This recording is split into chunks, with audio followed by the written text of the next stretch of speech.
কোয়াশের কি ভিডিও দেখব তাই তো ভাবছেন, তাই না? তো পুরো ভিডিওটা দেখুন, তারপরে বলবেন। কোয়াশ, আলু আর টমেটো এগুলোকে ডুমো ডুমো করে কেটে নিয়েছি, 3-4টে কাঁচা লঙ্কা।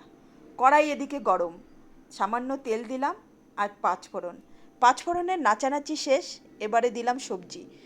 সবজির মধ্যে সামান্য হলুদ আর লবণ। লবণটা কিন্তু স্বাদ অনুযায়ী দিতে হবে। আর হলুদ তো দিতেই হবে, কারণ রং না হলে সবজি ভালো হবে না। ব্যাস, এবারে সামান্য নেড়েচেড়ে এতে আমি ঢাকনা দিয়ে ঘুমোতে চলে গেলাম। আপনিও ঘুমোতে যাচ্ছেন নাকি? যাবেন না, কারণ আমিও ঘুমোতে যাইনি। এভাবে নেড়েচেড়ে এর মধ্যে আমি সামান্য পরিমাণ মুসুর ডাল দিয়ে দিব। মুসুর ডাল ধুয়ে এতে দিয়ে দিলাম, আরও 2-1 মিনিট ভেজে নেব। এই ভাজা হয়ে গেলেই এতে আমি জল দিতে হবে। জলটা কিসের জন্য দিব? জলটা দিব সবজি স্নানের জন্য। ব্যাস, স্নান করার জন্য এবার ডুবো ডুবো জল। আর এবারে এটাকে ঢেকে দিন। টকবক টকবক করে যখন ফুটবে তখনই বুঝবেন আপনার রান্না প্রায় হয়েই গেছে। ঢেকে দিন। এবারে আপনি ঘুমোতে যেতে পারেন।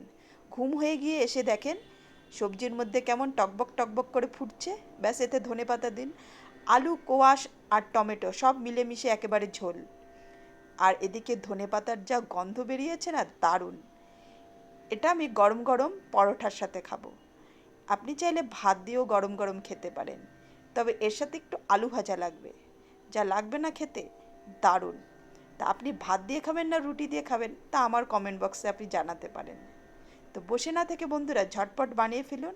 আর আপনার এই রেসিপি কেমন হলো তা কিন্তু বলতে আমাকে একেবারেই ভুলবেন না।